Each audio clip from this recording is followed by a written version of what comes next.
নমস্কাৰ। কাতি বিহু বা কঙালী বিহু অসমৰ জাতীয় উৎসৱ বিহু তিনিটাৰ অন্যতম। আহিন আৰু কাতি মাহৰ সংক্ৰান্তিৰ দিনা কাতি বিহু পালন কৰা হয়। অসমৰ এই সময়ত ভঁৰালত ধান প্ৰায় শেষ হয় আৰু শালি ধান চপাবলৈ যথেষ্ট সময় থাকে। অভাৱ অনাটনেৰে ভৰা এই সময়ত উদযাপিত হোৱাৰ বাবে কাতি বিহুক কঙালী বিহু বুলিও কোৱা হয়। এই বিহুত অসমীয়া মানুহৰ ঘৰে ঘৰে তুলসী পুলি ৰুই তুলসীৰ গুৰিত চাকি জ্বলাই সকলোৱে একেলগে গায়। তুলসীৰ তলে মৃগ পহু চৰে, তাকে দেখি ৰামচন্দ্ৰই শৰধ হেনদৰে। কঙালী বিহুত উলহ মালহ আৰু ভোগ প্ৰাচুৰ্য বেছিকৈ নাথাকে। কিন্তু কঙালী বলিলেও এই বিহুটিৰ তাৎপৰ্য ভিন্ন হয়।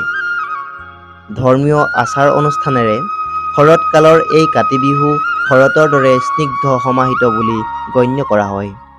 এইদৰে প্ৰাচুৰ্যৰ অহংকাৰ নাশ হলে মানুহৰ অন্তৰ আধ্যাত্মিকতাৰ জ্যোতিৰে আলোকিত হয় বুলি বিশ্বাস কৰা হয়। সকলোলৈ কাতি বিহুৰ শুভেচ্ছা জনালোঁ।